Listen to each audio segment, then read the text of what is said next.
구원의 감격교회 말씀 묵상입니다. 오늘도 귀한 은혜 받으시기 바랍니다. 오늘 우리에게 주시는 하나님의 말씀은 사무엘하 7장 1절에서 17절입니다. 오늘의 말씀, 여호와께서 주위의 모든 원수를 무찌르사 왕으로 궁에 평안히 살게 하신 때에 왕이 선지자 나단에게 이르되 볼지어다 나는 백향목 궁에 살거늘 하나님의 궤는 휘장 가운데에 있도다. 나단이 왕께 아뢰되 여호와께서 왕과 함께 계시니 마음에 있는 모든 것을 행하소서 하니라. 그 밤에 여호와의 말씀이 나단에게 임하여 이르시되 가서 내 종 다윗에게 말하기를 여호와께서 이와 같이 말씀하시되 내가 나를 위하여 내 살 집을 건축하겠느냐. 내가 이스라엘 자손을 애굽에서 인도하여 내던 날부터 오늘까지 집에 살지 아니하고 장막과 성막 안에서 다녔나니 이스라엘 자손과 더불어 다니는 모든 곳에서 내가 내 백성 이스라엘을 먹이라고 명령한 이스라엘 어느 지파들 가운데 하나에게 내가 말하기를 너희가 어찌하여 나를 위하여 백향목 집을 건축하지 아니하였느냐고 말하였느냐. 그러므로 이제 내 종 다윗에게 이와 같이 말하라. 만군의 여호와께서 이와 같이 말씀하시기를 내가 너를 목장 곧 양을 따르는 데에서 데려다가 내 백성 이스라엘의 주권자로 삼고 내가 가는 모든 곳에서 내가 너와 함께 있어 내 모든 원수를 내 앞에서 멸하였은즉 땅에서 위대한 자들의 이름같이 내 이름을 위대하게 만들어 주리라.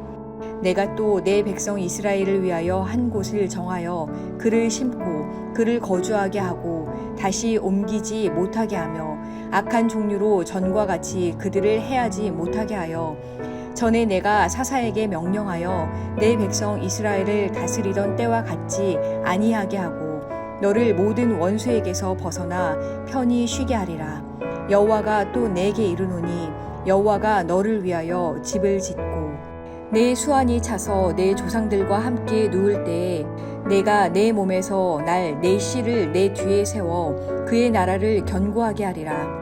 그는 내 이름을 위하여 집을 건축할 것이요 나는 그의 나라 왕위를 영원히 견고하게 하리라. 나는 그에게 아버지가 되고 그는 내게 아들이 되리니 그가 만일 죄를 범하면 내가 사람의 매와 인생의 채찍으로 징계하려니와 내가 내 앞에서 물러나게 한 사울에게서 내 은총을 빼앗은 것처럼 그에게서 빼앗지는 아니하리라. 내 집과 내 나라가 내 앞에서 영원히 보존되고 내 왕위가 영원히 견고하리라 하셨다 하라. 나단이 이 모든 말씀들과 모든 계시대로 다윗에게 말하니라. 아멘. 샬롬, 하나님의 주권 안에 라는 제목으로 하나님 말씀 함께 보도록 하겠습니다. 하나님의 주권 안에 라는 제목으로 하나님 말씀 함께 나누도록 하겠습니다. 먼저 5장에서 다윗은 이제 통일 이스라엘의 왕이 됩니다. 그리고 6장으로 넘어오면 다윗은 왕으로서 무엇보다 가장 먼저 수십 년 동안 방치되었던 하나님의 법궤를 예루살렘으로 가지고 들어옵니다. 그리고 오늘 본문에 다윗의 왕권이 안정되고 국가가 강성해져서 다른 나라가 이제 넘보지 못할 정도로 침범하지 못할 정도로 강하고 강력한 나라가 됩니다. 1절에 보면 하나님께서 주위의 모든 원수를 무찌르사 왕으로서 궁에 편하게 살게 하였다라고 말씀하고 있습니다. 이러한 환경 속에서 다윗의 마음에 불편한 것이 하나 있었습니다. 그것이 오늘 본문 2절인데요. 제가 읽어드리겠습니다. 왕이 선지자 나단에게 이르되 볼지어다 나는 백향목 궁에 살거늘 하나님의 궤는 휘장 가운데 있도다. 그렇습니다. 다윗이 나단 선지자에게 자신이 살고 있는 곳은 백향목 궁처럼 의리의리하고 아름다운 곳에 자기는 살고 있는데 하나님의 법궤는 장막에 있다라는 것입니다. 그것이 다윗의 마음에 걸렸던 것입니다.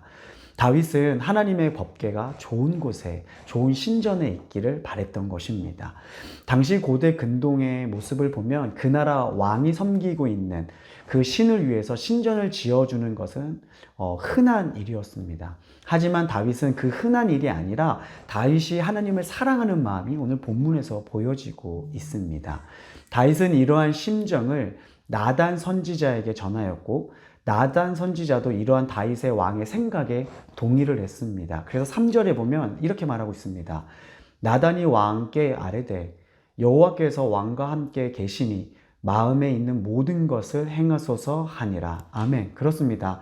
나단은 자기가 본 다윗의 성품과 행동을 보면서 자신의 견해로 왕의 마음에 있는 소원대로 하라고 전합니다. 그런데 하나님께서 다윗과 나단의 이야기를 들으시고 그날 밤 나단을 찾아오십니다. 그것이 오늘 5절과 7절의 말씀인데요. 5절에 먼저 이렇게 얘기합니다. 가서 내 종 다윗에게 말하기를 여호와께서 이와 같이 말씀하시되 내가 나를 위하여 내가 살 집을 건축하겠느냐.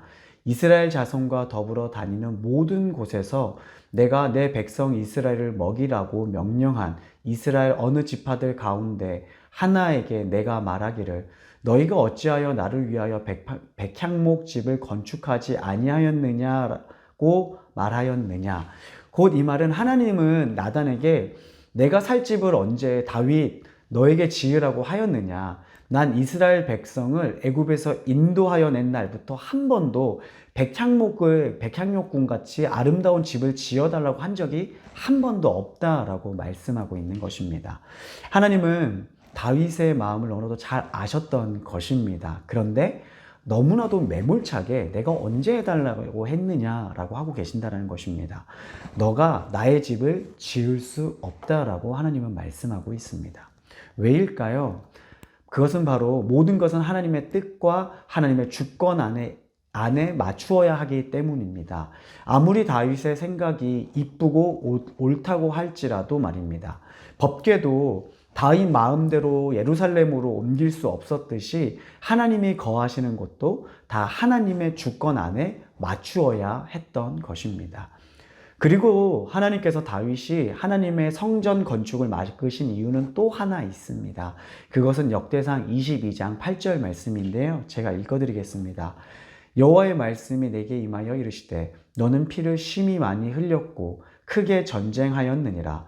내가 내 앞에서 땅에 피를 많이 흘렸은즉 내 이름을 위하여 성전을 건축하지 못하리라. 아멘. 바로 다윗이 전쟁에서 너무 많은 피를 흘렸기 때문에 하나님의 전을 지을 수 없다라고 하나님께서 말씀하셨던 것입니다.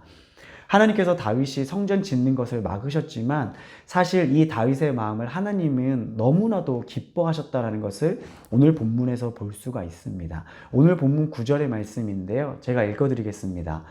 내가 가는 모든 곳에서 내가 너와 함께 있어 내 모든 원수를 내 앞에서 멸하였은즉 땅에서 위대한 자들의 이름같이 내 이름을 위대하게 만들어 주리라.